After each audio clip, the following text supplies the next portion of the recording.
Assembly సహాయ కార్యదర్శిని BRS ఎమ్మెల్యేలు కలిశారు. స్పీకర్ గడ్డం ప్రసాద్ కుమార్ అందుబాటులో లేకపోవడంతో సోమవారం అసెంబ్లీ సహాయ కార్యదర్శికి ఫిరాయింపు ఎమ్మెల్యేల అంశంపై వివరణ ఇచ్చారు. తమ సమాధానాలు అసెంబ్లీ సహాయ కార్యదర్శికి జగదీష్ రెడ్డి, వివేకానంద గౌడ్, ప్రభాకర్లు అందజేశారు. పార్టీ మారిన ఎమ్మెల్యేలు అమాయకత్వాన్ని నిరూపించుకునే ప్రయత్నం చేస్తున్నారని జగదీష్ రెడ్డి విమర్శించారు. కాంగ్రెస్ పార్టీ సభలు సమావేశాల్లో 10 మంది ఎమ్మెల్యేలు పాల్గొంటూనే మేము కాంగ్రెస్లో చేరలేదు, బీఆర్ఎస్కు రిజైన్ చేయలేదు అని తప్పించుకునే ప్రయత్నం చేస్తున్నారని మండిపడ్డారు. స్థానిక సంస్థల ఎన్నికల్లో కాంగ్రెస్ జెండా ఎగురవేద్దామని పోచారం శ్రీనివాసరెడ్డి అన్నారని జగదీష్ రెడ్డి గుర్తు చేశారు. ఇక దీనిపై మరింత సమాచారాన్ని మా ప్రతినిధి శ్రీనివాస్ అందిస్తారు. చెప్పండి శ్రీనివాస్.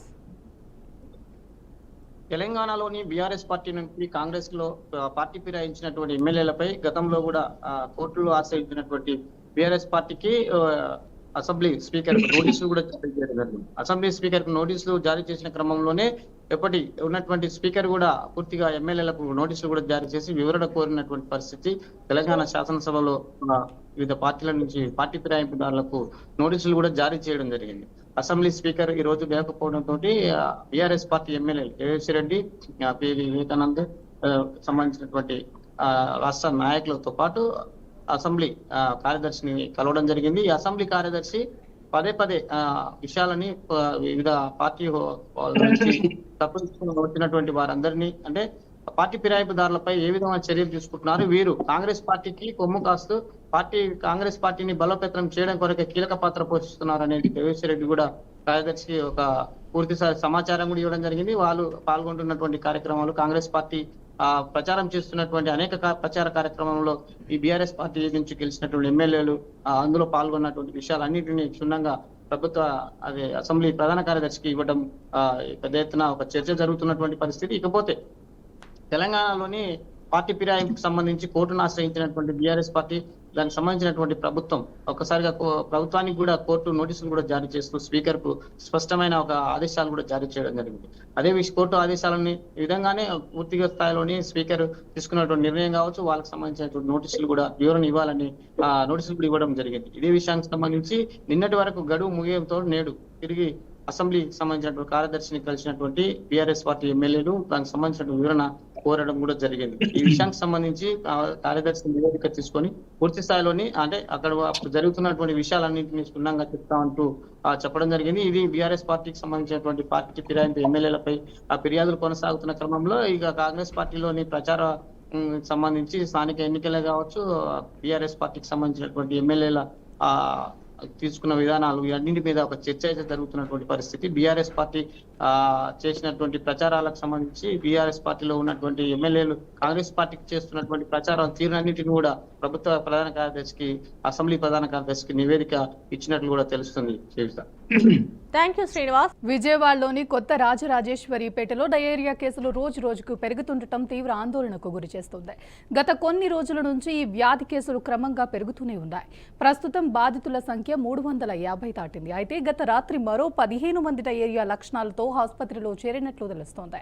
వీరిలో కొంతమంది పరిస్థితి విషమంగా ఉండటంతో వారిని వెంటనే ప్రభుత్వ దవాఖానాకు తరలించారు. ప్రస్తుతం వివిధ ఆసుపత్రుల్లో డయేరియాతో బాధపడుతున్న రోగులు ట్రీట్మెంట్ కోసం తీసుకుంటున్నారు. దీనిపై ప్రభుత్వం దృష్టి పెట్టింది. ఇక ఇదే అంశానికి సంబంధించి పూర్తి సమాచారాన్ని మా ప్రతినిధి వాసుబాబు అందిస్తారు. వాసుబాబు చెప్పండి. రైట్, విజయవాడలో డయేరియా కేసులు రోజు రోజుకు పెరుగుతూనే ఉన్నాయి.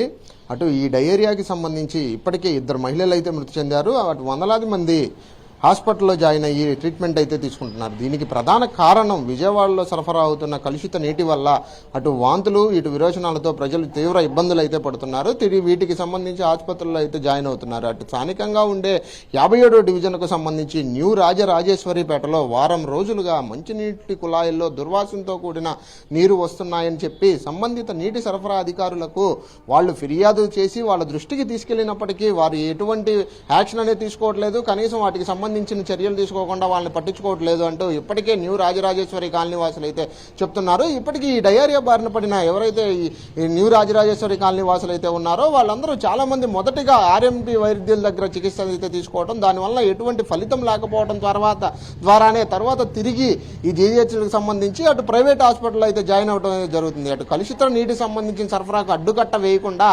ఇప్పటికీ దీనికి సంబంధించి అనేక చర్యలు అయితే తీసుకోవాల్సిన పరిస్థితి ఉన్న మా ప్రభుత్వ యంత్రాంగం కూడా దీని మీద చర్యలు తీసుకోవట్లేదని చెప్పి వాళ్ళైతే స్థానికంగా ఉండే వాళ్ళైతే చెప్తున్నారు. ఇప్పటికీ ఈ కలుషిత నీరు తాగి డయేరియా బారిన పడిన వారు ఎవరైతే ఉన్నారో 2 మహిళలు మృతి చెందడం, అటు న్యూ రాజరాజేశ్వరిపేటకు చెందిన వారే కావటం, వీళ్ళు కూడా స్థానికంగా ఉండే అదే రాజరాజేశ్వరిపేటకు చెందిన వారే కావడంతో ఖచ్చితంగా అనుమానాలు అయితే వ్యక్తమవుతున్నాయి. కలుషిత నీరు తాగటం వల్లనే ఈ డయేరియా అయితే ప్రబలిందని చెప్పి ఆ స్థానికంగా ఉండే వాళ్ళు ఖచ్చితంగా చెప్తున్నారు. ఇప్పటికీ ఈ డయేరియా బారిన పడిన వారి సంఖ్య 350కి చేరింది. అటు దవాఖానాలకు సంబంధించి ఏవైతే హాస్పిటల్స్ ఉన్నాయో వాటిల్లో చికిత్స తీసుకొని డిశ్చార్జ్ అవుతున్న వారు ఉంటున్నారు. అలాగే ఎక్కువ మంది ఈ డయేరియా బారిన పడి అదే హాస్పిటల్లో చికిత్స అయితే తీసుకొని ఉంటున్నారు. దీనికి సంబంధించి ఇప్పటికే న్యూ రాజరాజేశ్వరిపేటలో వైద్య శిబిరాన్ని పూర్తిగా ప్రభుత్వం తరపు నుంచి వైద్య శిబిరాన్ని కూడా ఏర్పాటు చేశారు.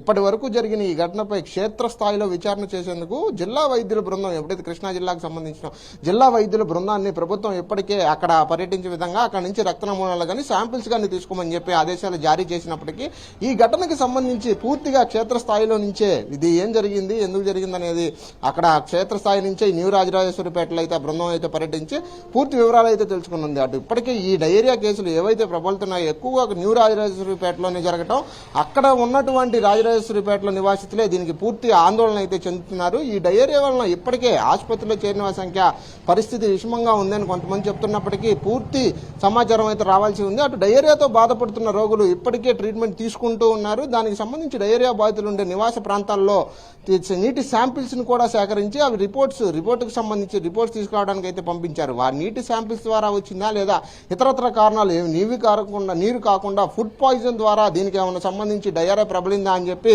దాని మీద కూడా పూర్తి అవగాహన అయితే కల్పిస్తున్నారు. ఇప్పటికీ 2 కిలోమీటర్ల పరిధిలో ఉన్న షాపులను అయితే ఫుడ్ జోన్ అధికారులు, ఫుడ్ కంట్రోల్ అధికారులు పూర్తిగా వాటిని అయితే మూయించారు. దీనికి సంబంధించి మంచినీటిని కూడా అక్కడ ఉన్న మంచినీటిని కూడా వీళ్ళు క్యాన్ల ద్వారా అయితే పంపిణీ చేస్తున్నారు. దీనికి పూర్తిగా రావండి. Thank you Vasubabu. తెలంగాణ కాంగ్రెస్ నేతలకు గుడ్ న్యూస్. ఎప్పుడెప్పుడా అని ఎదురు చూస్తున్న డీసీసీ కమిటీల నియామకంపై కసరత్తు తుది దశకు చేరుకుంది. మరో 2-3 రోజుల్లో జిల్లా కాంగ్రెస్ కమిటీలపై అధికారిక ప్రకటనలు రానున్నట్లు పార్టీ వర్గాలు సమాచారం. ఇక ఈ మేరకు ఎమ్మెల్యే క్వార్టర్స్ లో ఉమ్మడి జిల్లాల ఇన్ఛార్జీలు డీసీసీ అధ్యక్షులతో TPCC chief Mahesh Kumar Goud 1-to-1 చర్చించారు. ఇప్పటికే జిల్లా కమిటీల విషయంలో పార్టీ నియమించిన ఉమ్డి జిల్లా ఇన్ఛార్జీలు, పార్లమెంటు ఇన్ఛార్జీలు, అసెంబ్లీ ఇన్ఛార్జీలతో పీసీసీ చీఫ్ సమావేశాలు నిర్వహించారు.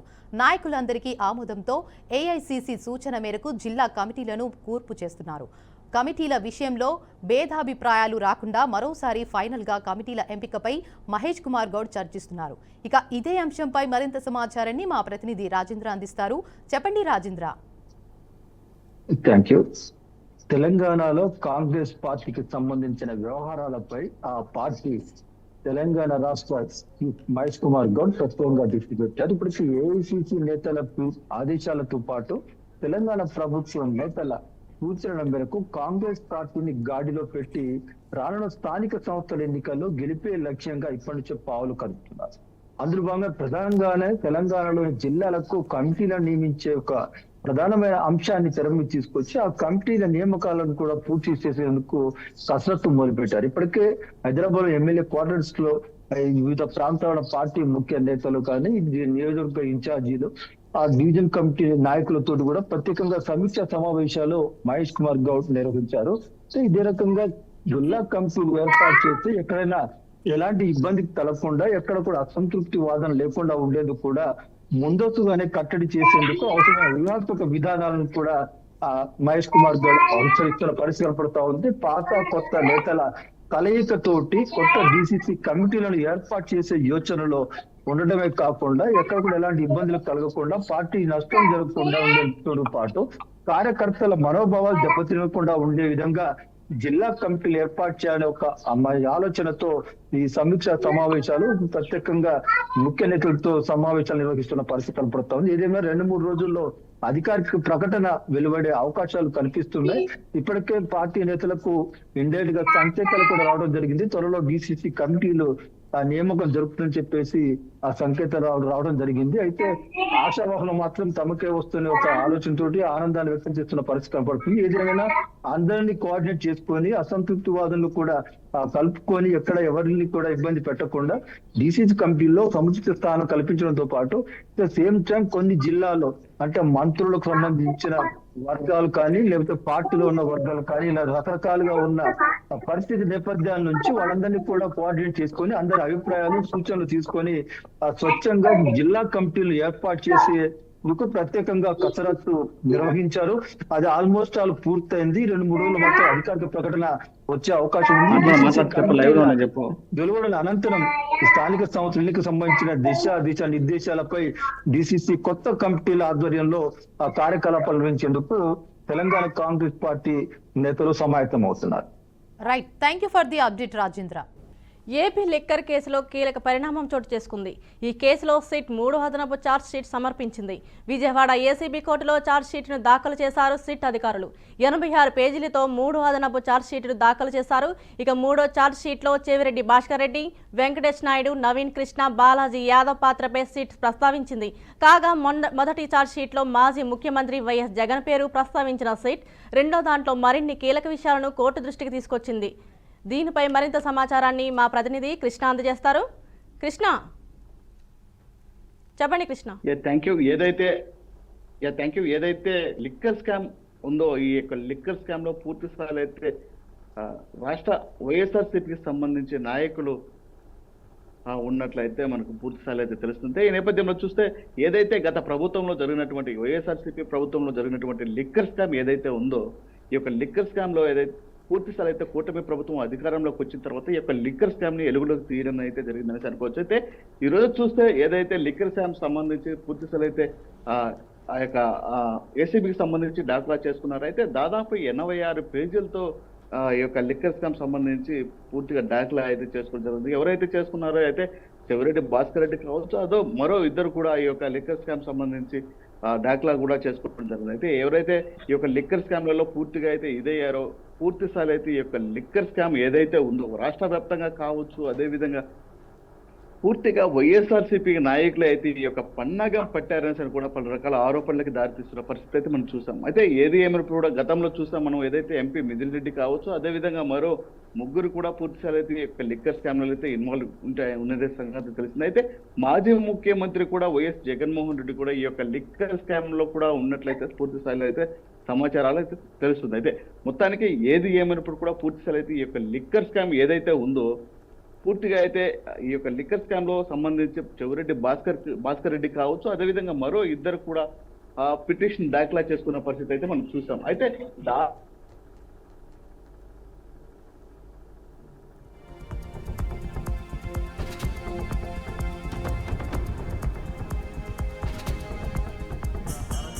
సంబంధించిన నేతలే ఈ యొక్క లిక్కర్ స్కామ్ లో పూర్తిగా దాదాపు 3,000 కోట్ల పైచులకు ఈ యొక్క లిక్కర్ స్కామ్ లో పాల్పడినట్లయితే పలు రకాల విమర్శలు కావచ్చు, అదేవిధంగా ఆరోపణలు కూడా వస్తున్న పరిస్థితి అయితే మనం చూస్తున్నాం. అయితే ఈ యొక్క గతంలో చూసాము ఎంపీ మిథున్ రెడ్డి ఏదైతే లిక్కర్ స్కామ్ లో పిటిషన్ కూడా దాఖలా చేసుకున్న పరిస్థితి అయితే మనం చూస్తాం. ఎందుకంటే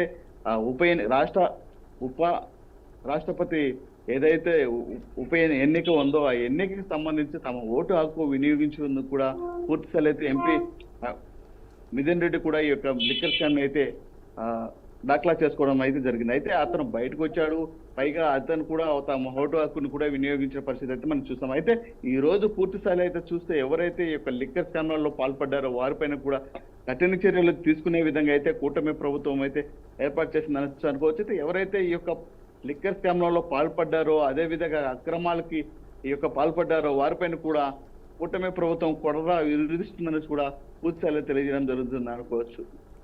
thank you Krishna. Jubilee hills ఉప ఎన్నిక తెలంగాణ రాజకీయంలో హాట్ టాపిక్ గా మారింది. ఈ నేపథ్యంలోనే కీలక పరిణామం చోటు చేసుకుంది. జూబ్లీ హిల్స్ మాజీ ఎమ్మెల్యే, మాజీ మంత్రి పీజేఆర్ కుమారుడు విష్ణువర్ధన్ రెడ్డితో కల్వకుంట్ల కవిత భేటీ అయ్యారు. దాదాపు అరగంటకు పైగా కొనసాగిన వీరిద్దరి భేటీపై సర్వత్రా ఉత్కంఠ నెలకొంది. జూబ్లీ హిల్స్ ఉప ఎన్నిక కవిత పోటీ చేస్తుందన్న వార్తలు చక్కర్లు కొడుతున్నాయి. ఈ తరుణంలోనే ఇరువురి భేటీ ప్రాధాన్యత సంతరించుకుంది. అసెంబ్లీ ఎన్నికల ముందు కాంగ్రెస్ టికెట్ దక్కకపోవడంతో బీజేపీ పార్టీలో చేరారు విష్ణు.